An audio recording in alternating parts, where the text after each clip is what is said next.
Hi, Hekla, and welcome to the Maestro Online. Hello, how's it going? Yeah, really good, although it's quite rainy here today. So, Hmm. Same for me. I was well, thinking about going to the gym or running or something, so might have to call an audible on that. so I know a little bit about you. I know that your mum was Icelandic. I know you've grown up in California. I Mhm. know you've been in a band in Switzerland. You've Mhm. connections with Sweden, and now you're in the Northeast in the UK. Ah, and California. So there's just so much in your life geographically. You appear to be the ultimate international person. Yeah, actually I got married in December and now I've had to change over all my passports, so that's been a very interesting venture. But yeah, bit of a nomad, but I think I'm here in the Northeast for a bit, so we'll see how that goes until my feet So, get. so tell me about your beginning. That's what interests me. So you've talked, I know, in one interview about church being an origin, singing and playing guitar in there. Yeah, so I grew up in church and have been on various worship bands and things like that off and on. And I think that's kind of where I got my roots. Growing up, my parents had like a very eclectic taste in music, so there was always something random playing, and I was able to pick up like Fleetwood Mac and yeah, just loads of different music that kind of just formed who I am. And I think a lot of my roots are quite twangy, so there is a bit of American twang in my voice and a bit of a country background in my voice. But yeah, it's there was always music around, so I never had to struggle So, for it. so how did your skills develop? Was that through just self-taught, and then the Mm, experience of being in the worship band and everything in the church? yeah, one time my dad invited like a friend over to the house who was he was kind of like he's on an international tour and quite well known in the States. And he came to our house and he played us a couple songs, and I was like probably 14 and I was like enthralled by it. And I thought, oh man, that is something that I'd really love to do. And my dad had bought me a guitar, so I just started like tinkering around on it in my bedroom and teaching myself on YouTube. And um yeah, I kind of started from there, and it took a while for me to build some confidence in music because back then I also played football, so it was more like a little soulless thing for me to like have some personal time or whatever and write some songs and try my hand at that. But I used to open up for some of my friends that were like really into music, and so I kind of like dipped my toe in drips and drabs throughout high school and university. And yeah. What So it's about the kind of vocal like side? it was always bubbling up. What did you say? Yeah. What about the vocal side? The vocal side was always like, I was always pretty decent at singing, I think. Um, yeah, So that was, I you've got think that was something that came really natural for me. It was the guitar that I had to pick up. yeah, do work out. Yeah. So on the vocal side, for instance, you've got quite a few pentatonic licks in some of your vocals. So have they come from listening to particular artists? Are they just patterns that you're familiar with and you just drop in, or Yeah, I think that I grew up listening to John Maher and he was a pentatonic lover. So he's maybe amazing? that's a bit of what kind of comes through there. I don't know. And it's something that I think pentatonics feel very familiar for people sonically, so yeah, I really like to play them. Yeah, pentatonics come quite naturally, don't they? Mhm. So I also wanted to explore your connection between the visual and music because that seems to come through quite a lot in what you do. Okay. Which visuals Well, specifically? for for instance, well, it could be visual and it could be taste. It could be other senses. So, like where you've explored your cake baking, Mm, and you've got on one of the images, you've got an image of the ruined heartbreak, painted in the icing of the cake. yeah. Um, Lots of your text and your visuals around your songs, they seem to be very visual or Mhm. taste orientated. So it's almost as if you have a very strong relationship between music and other senses. Yeah, I think specifically when it came to ruin heartbreak, I thought, oh, you know what? Because ruining heartbreak is a bit of a double negative. And I thought, what if we could stick it to all those bad memories? And what better than to do it with a celebration? And when people celebrate together, I guess there's always some type of cake involved. So I kind of was like, oh, how could I explore this idea and make it look really interesting? Um, Mm. so that's kind of when I got in the kitchen and started icing all these cakes. And um, yeah, it turned out to be like a really fun shoot. And I also used to be what's called a helgfikaverd in Sweden, where you kind of just you bake all these cakes for brunch on Saturdays and Sundays. Um, for the local university students. And so I just found myself on Fridays, like having a great time with all of my mates, baking cakes, having a few drinks. And there was, yeah, it seemed like everything was always really good and really positive. And I think I wanted to kind of bring that through with Ruin Heartbreak a little bit. I think that's great. I think that bigger picture, and even in your lyrics, you associate things like when you talk about throwing off the plastic and gluing things together. Hmm. You have that very visual concept, I think. Hmm.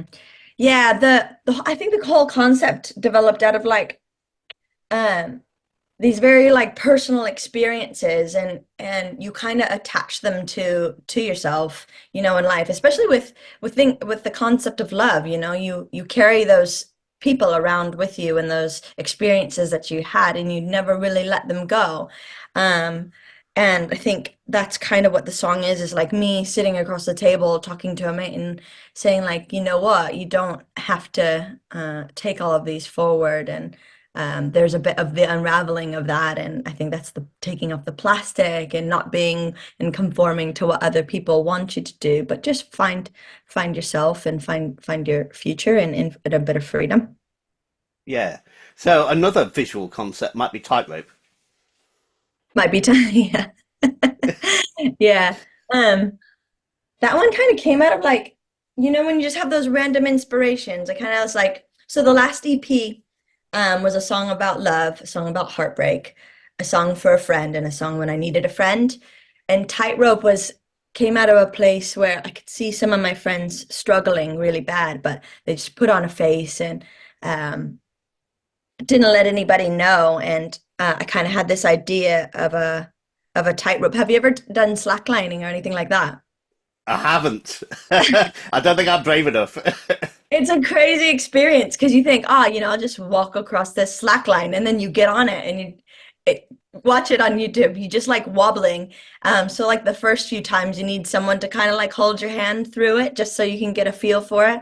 And that's kind of what I wanted to evoke with the song is like, oh, there's somebody standing alongside you, walking you through these tough times. And yeah, it's a really beautiful song, I think. That's a bit like the concept of those other footprints in the sand, isn't it? Yeah, Similar yeah, to that. definitely. Yeah. Yeah. Yeah, I like that. So tell me a bit more about Under My Skin.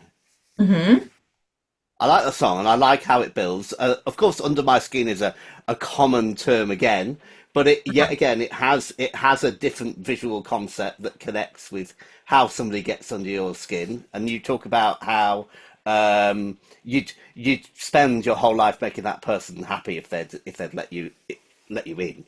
It's a whole concept of love, and I think um, when something gets under your skin, it's always got this bad connotation to it. You're like, they got under my skin, but in a good way. You can't really get them off your mind, and you feel a bit a part of them. And I think that's what Under My Skin is really about. And um, yeah, it's just a song about love, and the beat is a little bit more lighthearted than most of my other songs, and had a little bit of fun with it.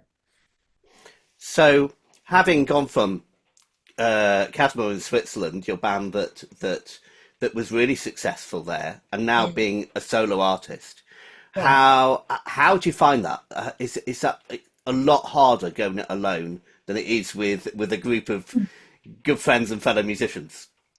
Yeah, it's so different, because I grew up playing football, so I love the team aspect of things, and that's what it really felt like when we were in the band, and everyone had kind of like their own specialism or their own domain that they would handle for the band. And obviously, as a solo artist, you're doing everything, and all eyes are on you all the time, and yeah, so it's been a bit of a transition, but I think people would say that I've got a bit of a large personality, so it's not like a bit of a struggle to talk to people. But it's more of like the decision making and like constantly being creative, kind of like you talking about ruin heartbreak. It's really visual and all of these other things is it's it's a lot more attached to the soul than you realize when you first started.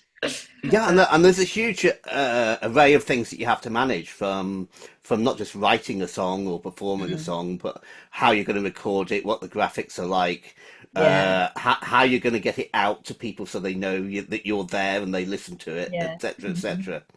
Mhm. Yeah, so it's been like a little bit of trial and error, and yeah, so much more vulnerable than it is with the band. And I think my music with the band was a lot different, um and these are very personal stories, but kind of when I decided to go solo, it was the fact that I didn't think anybody else could sing these songs. They were very much my life. Um and so I think it was more of a natural transition or a natural path for me. Um and yeah, it's been a bit of self-discovery as well, which is really cool, and a bit of a challenge, which I really love.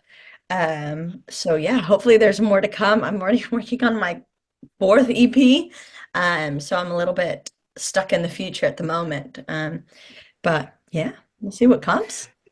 So there's some interesting things that could come out of there. One is that basically you are a storyteller first, by the sounds of it.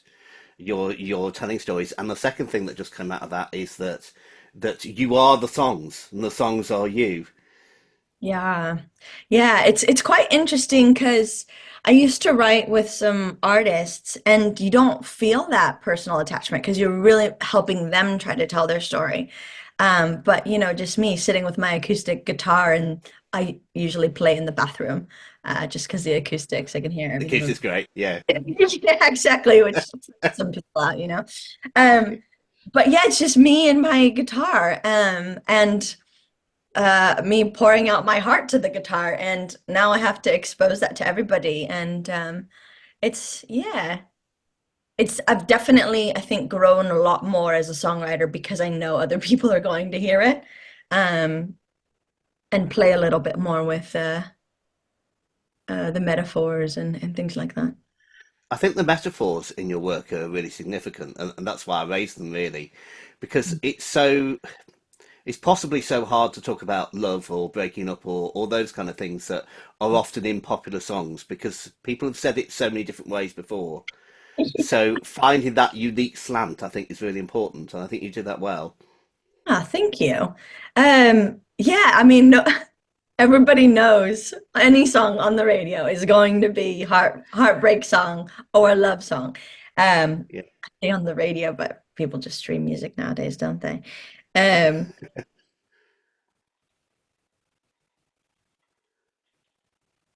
but yeah, it's very much how do you say the same thing over and over and make it real? Because I believe in telling the truth and being honest in my music, but also letting it be palatable from different angles. And I think that's a bit more art than science. I found you can't just continue to rewrite everything in C and uh, people sing along to it. So it's very much a playing around with things. But I do find songwriting to be come very natural, and maybe that's kind of like what you say is I just tell stories. Don't ask me to tell a story in person. I'm terrible at it, but if I can sit down at a guitar, I'll be all right. the, the story has to evolve organically. Yeah, exactly. It has to have music behind it. So, looking at the future, you've already talked about your fourth EP. So tell Yeah. us a bit about that, and tell us a bit about the long term, how do you see things? How do you see things panning out?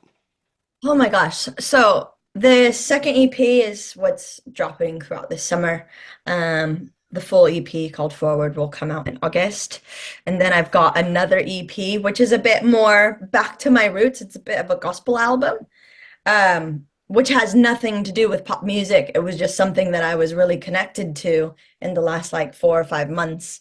Uh, that felt me being responsible as this person holding this gift or whatever. And So then the is it? fourth, huh? Go ahead. So just tell us a bit about the gospel one. Is that more gospel style, gospel inspiration, or is it? Both. Yeah. So I'm not really a worship leader now, but I was a worship leader for quite some time Mhm. at a church. And oh man, worship music is just it's really hard going. And I was like, oh, I've got these songs and I've got this ability to write songs. So I'll put them out there. And I don't really know what I'm gonna do with them, to be fair. Um, but if I feel a bit personally responsible because I think you can't just bring problems, you have to bring solutions, and this is hopefully a bit of a solution to that problem. And it's very connected to who I am spiritually. Um, and though I don't know how to release it yet, I'm still gonna put it out there with some like rogue It's name. brilliant. Yeah, No, thank it's you. brilliant, Hector. So tell us Uh, about the fourth one. the fourth one, oh, so forward is very much me moving on past the all things are all I should have said EP and unraveling this storytelling thing like you're talking about is like these are my personal stories. And then the next EP is going to be like a more nurturing EP. Yeah. Um, in developing these like observations of the people in my life that are really close to me, um, and how I see myself in their life and them interacting in their life. Um, yeah, so maybe a bit more of like a philosophical one. I don't know. I think I need Yeah. to get out and have some more fun and stop thinking so much. It's just maturity coming into play. Oh, you know what? It just hits you like a train. Uh, as soon as I turned 30, I don't know what happened. Everything I thought about life really changed. Oh, that's brilliant. Uh, and for the long term, do you is this just going to evolve or organically, as we said before? Is it something that you're just going to follow the flow and see how things go, or do you have a vision or a plan or a long term aim?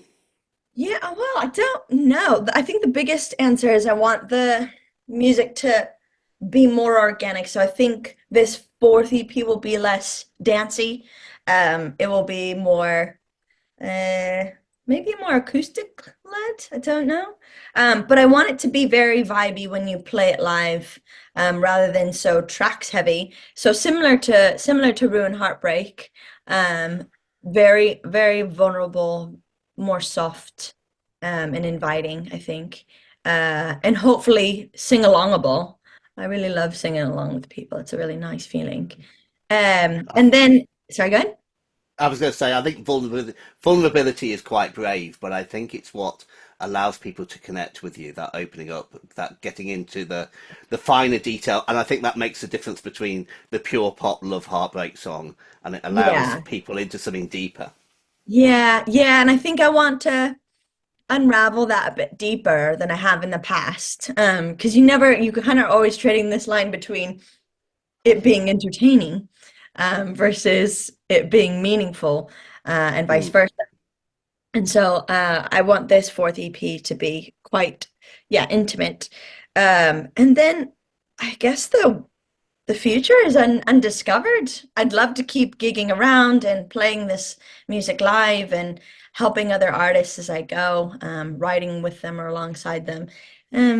But yeah, that's all I've got vision for at the moment.